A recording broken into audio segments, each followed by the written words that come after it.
The air inside the wooden council house was thick with the scent of sweat, tobacco, and candle smoke. The low murmur of voices barely masked the tension rippling through the room. On one side of the long, scarred table sat Colonel Jacob Henshaw, his weathered hands clasped in front of him, knuckles white. Opposite him, Chief Tahuka of the Comanche sat still as stone, his dark eyes unreadable. The flickering lamplight cast jagged shadows across his sharp features, the deep lines around his mouth carved by years of war and loss. Behind the colonel, men armed with rifles leaned against the walls, their fingers twitching near triggers, distrust coiling in their shoulders. The Comanche warriors flanking their chief mirrored the tension, their faces impassive but their bodies alert, coiled like panthers waiting to strike. Between them lay the fragile remnants of a peace treaty, one already stained with the blood of past betrayals. Tahuka's voice, deep and measured, cut through the silence. Your people speak of peace, yet they build walls, dig trenches, and push farther into our land. Henshaw exhaled through his nose, shifting in his seat. We don't seek more war, Chief. Enough men have died on both sides. He let the weight of his words settle before he continued. We need a way to seal this peace, a bond that can't be broken by greed or bloodlust. Tahuka did not respond immediately. He had seen too many agreements crumble, too many handshakes turned to rifle fire, and yet his people could not endure another winter of war. He had lost warriors, sons, and now he sat across from men who had once ordered his kind shot on sight, speaking of peace as if the past had not been etched in blood. The colonel leaned forward. A marriage. The word hovered in the air like a vulture circling a dying animal. Tahuka's warriors stiffened. He felt the weight of their stares, felt his own breath deepen as the meaning behind the proposal sank in. My daughter, Henshaw pressed on, his voice a knife cutting through the thick silence. Julia. At the far end of the room, a sharp intake of breath drew every eye. Julia Henshaw stood in the doorway, her fingers curling into fists at her sides. She had not been invited to this meeting, had not even been told of the colonel's plan. She had come only to confront him about the whispers in town, but now the truth was out, and it crashed over her like a flood. Her father's gaze locked onto her, warning her to stay silent. But Julia was not the type to hold her tongue. You would sell me off like a piece of cattle, she spat, her voice trembling with fury. To a man I do not know, to people I have been raised to fear. Henshaw's jaw clenched. This isn't about you, Julia. It's about preventing war. Tahuka watched her with quiet intensity. She was small compared to the warriors in the room, but there was fire in her, defiance that reminded him of the Comanche women who stood unshaken even in the face of death. She had the look of someone who had spent her life fighting against expectations, though she likely never imagined this battle. Julia turned her glare toward him. And you? Would you take a wife forced into this union? A woman who would rather run into the wild and face wolves than share your bed? Tahuka's expression did not change, but his gaze did not waver. A marriage for peace is not a marriage of the heart, he said, his voice calm, deliberate. It is a duty, one I will accept if it means no more of my people will die. She let out a bitter laugh. So that's it, I am duty. Henshaw stood, his chair scraping against the wooden floor. It is decided. Julia's breath hitched. I have a say in this. No, her father interrupted. You do not. The finality in his voice sent ice down her spine. He had made up his mind long before she entered the room. The marriage was arranged for the following evening. The sun dipped low over the plains, casting the Comanche camp in hues of copper and gold. The ceremony was sparse, no celebration, no joy. Julia stood stiffly, wrapped in a simple linen dress, her blonde hair loose around her shoulders. Beside her, Tahuka was silent, his expression unreadable. He had donned his finest deerskin, his long hair bound with beads of turquoise and bone. The elders spoke the words that bound them, voices deep and measured, ancient traditions pressed into a moment neither of them had chosen. When it was done, a blanket was draped over their shoulders, symbolizing unity. Julia felt the weight of it, but there was no warmth in the gesture. No one cheered, no one smiled. The settlers had already begun drinking, a handful toasting to peace, with hollow laughter and cheap whiskey. The Comanche remained watchful, their silence louder than the revelry. Julia's heart pounded as she turned toward the waiting horses. She had tried to steel herself for this moment, but dread clawed at her throat. This was not just a marriage, it was an exile. She was leaving behind everything she had ever known, riding into a world where she was unwanted. Tahuka mounted his horse, looking down at her. When she hesitated, he extended his hand. For a moment she stared at it, refusing the gesture out of sheer defiance. Then, with a deep breath, she took it. His grip was strong, steady, but it did not feel like comfort. It felt like a chain snapping into place. The journey began in silence. The Comanche warriors moved like shadows through the land, their horses swift and tireless. Julia struggled to match their pace, her fingers clenching the reins until her knuckles ached. The further they rode from the settlement, the smaller it became in the distance, until it was nothing but a smudge against the horizon. She swallowed against the lump in her throat. There was no turning back. Hours passed. The wind whispered through, the tall grass carrying the scent of earth and rain. The vast open land stretched endlessly before her, and for the first time she understood just how far from home she truly was. Her horse stumbled on uneven ground, and she barely caught herself before falling. A curse slipped from her lips, but before she could right herself, a firm hand closed around her wrist. Tahuka was beside her, steadying her without a word. She yanked her arm free. "I don't need your help." His gaze held hers, steady, unwavering. "Then ride better." Julia's temper flared, but before she could snap back, he spurred his horse forward. She bit the inside of her cheek, swallowed her pride, and forced herself to keep up. The night grew colder. The stars blinked overhead, distant and indifferent. They stopped to rest in a secluded valley, the air thick with the scent of damp earth. The Comanche warriors spoke quietly amongst themselves, their voices low and melodic. Julia sat apart, her arms wrapped around herself, watching the fire flicker. Tahuka approached, offering her a blanket. She hesitated, staring at the woven fabric as though it were a trick. "You will freeze," he said simply. She took it, though her fingers trembled slightly. As she draped it over her shoulders, she caught his gaze across the fire. He was studying her, not with cruelty, but with something else, something unreadable. She held his stare for a long moment before turning away. She did not know what tomorrow would bring, but one thing was certain. This was only the beginning. The sky stretched endlessly overhead, an expanse of muted greys and bruised purples as the sun dipped beyond the western ridges. The wind carried the scent of damp earth, rolling over the land like a restless ghost. Julia's legs ached from riding, her fingers raw from gripping the reins too tightly, but she refused to complain. If she showed weakness, she feared what little ground she had gained in these silent, watchful days would be lost. Tahuka rode. Ahead, his posture relaxed yet alert, his dark hair shifting with each gust of wind. He rarely spoke, but when he did, his words were sharp and purposeful.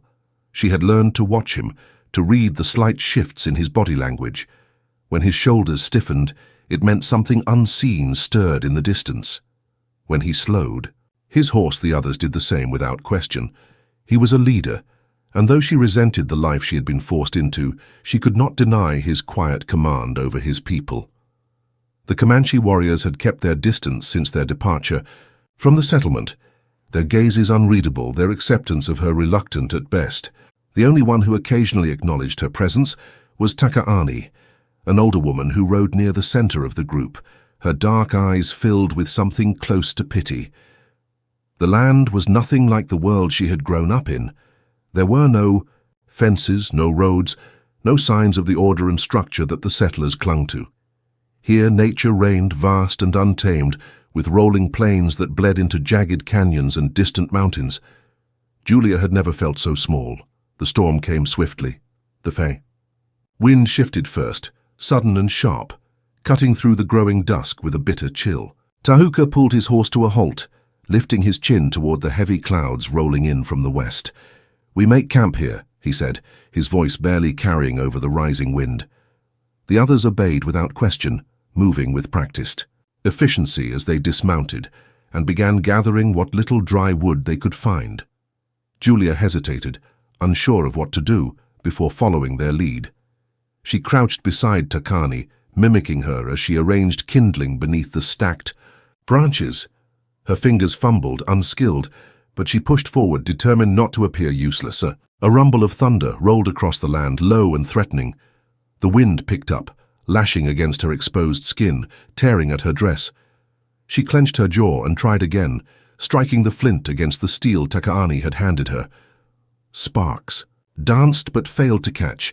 Tahuka crouched beside her without a word. His hands, scarred from years of battle, moved with ease as he adjusted the wood, sheltering it from the wind. He struck the flint once, twice, then fire flickered to life. Small and fragile. Julia swallowed the bitter taste of frustration. "You rely too much on force," he said, his voice calm.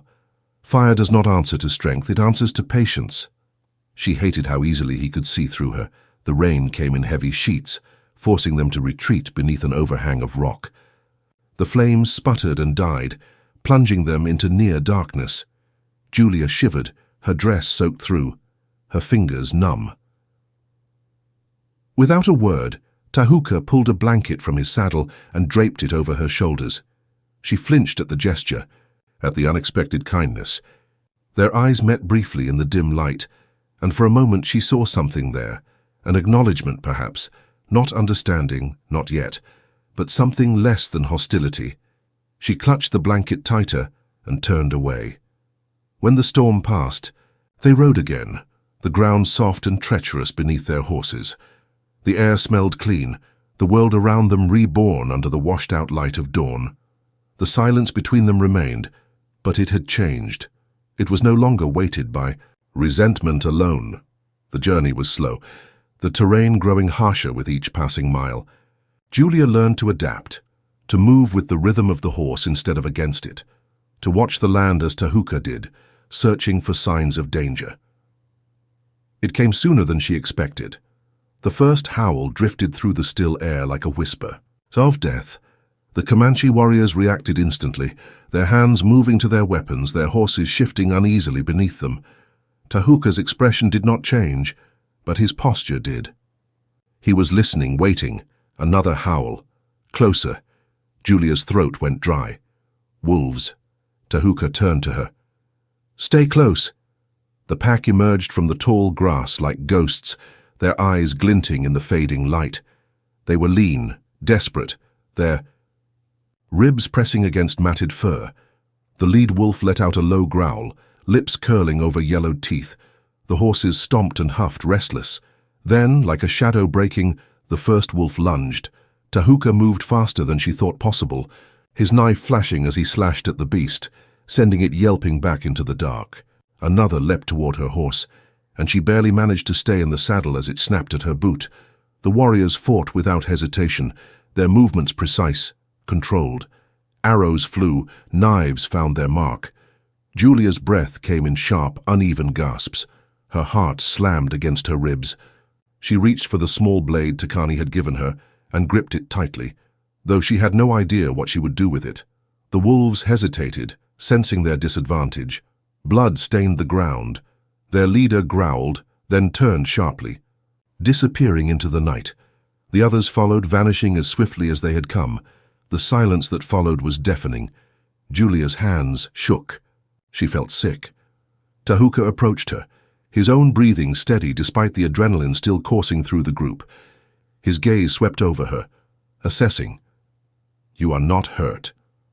It was not a question, but a statement. She shook her head, unable to find her voice. He studied her for a moment longer, then nodded.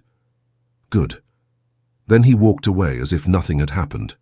She watched him, something unreadable twisting in her chest.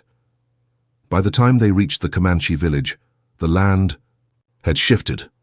The open plains gave way to rolling hills, scattered with trees and winding streams. Smoke curled from distant fires, and the sound of voices, dozens of them, carried on the breeze. The warriors were met with cautious eyes. Children peeked from behind their mothers' skirts. Men regarded her with thinly veiled mistrust. Julia straightened her spine, refusing to shrink beneath their scrutiny. Tahuka dismounted first, then turned to her. This was it. The point of no return. She hesitated only for a moment before swinging her leg over the saddle, landing on unsteady feet. The village watched in silence. Then, without a word, Tahuka turned and walked toward the largest lodge, the fabric of his tunic brushing against her as he passed. He did not check to see if she would follow. He already knew she would. The village stirred at dawn, voices rising with the crackling of early fires. Smoke coiled into the cold morning air as warriors prepared for the hunt, their horses restless and eager. Julia watched from a distance, standing at the edge of the lodge she now shared with Tahuka. Though weeks had passed since her arrival, she still felt the weight of eyes on her, the unspoken judgment of those who saw her as an outsider.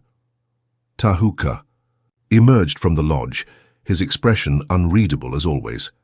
His presence had become familiar to her, his quiet strength something she no longer feared but respected. He moved with purpose, every step deliberate, every glance carrying meaning. She had come to understand that his silence was not coldness but control. A commotion near the entrance of the village drew his attention. A rider, dust-streaked and breathless, galloped in, his horse lathered with sweat. The air shifted as the village gathered, an unspoken tension settling over them like a storm cloud. Tahuka stepped forward, his voice calm but commanding. Warrior slid from his horse, panting.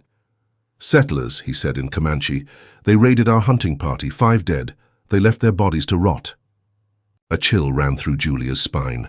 Murmurs spread like wildfire. The warriors gripped their weapons, fury smoldering in their eyes. Takani muttered a curse under her breath, her fingers tightening around the beads she wore. Tahuka did not move at first, but Julia could see the way his jaw clenched, the slight shift in his stance. "Who?" he asked. The warrior hesitated, then, reluctantly, "Colonel Henshaw's men." The world tilted. Julia's breath caught in her throat, her stomach twisting into knots. "No," she whispered. Tahuka turned his gaze to her, but his expression did not soften. His eyes, dark and unreadable, held hers for a long moment. Then he spoke, his voice low and steady. "We ride at sunset." The village erupted in a flurry of movement. Warriors prepared their bows, checked their rifles, and tightened the leather straps of their saddles. The scent of burning sage filled the air. Prayers whispered under breath as they made ready for war. Julia moved through the chaos, her heart pounding. She found Tahuka near the corral, tightening the reins on his horse. "You can't do this," she said, her voice sharp, desperate. He did not look at her. "Your people broke the treaty." "Not my people," she shot back. "Not all of them, you know that."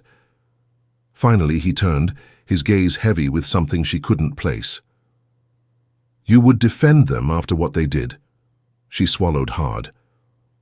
"I would stop. This before more people die." The wind whispered between them. For a long moment neither spoke.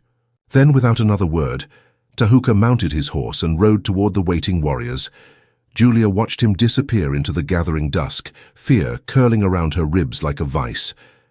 The attack came before dawn. Julia woke to the sound of gunfire, to the screams of women and the thunder of hooves. The settlers had come first. The village was in chaos. Warriors rushed to defend their home, arrows flying through the air, blades clashing in the flickering firelight. Smoke burned Julia's lungs as she stumbled from the lodge, her heart slamming. Against her ribs, a figure loomed in the darkness, Colonel Henshaw. Her father's face was drawn tight, his eyes wild.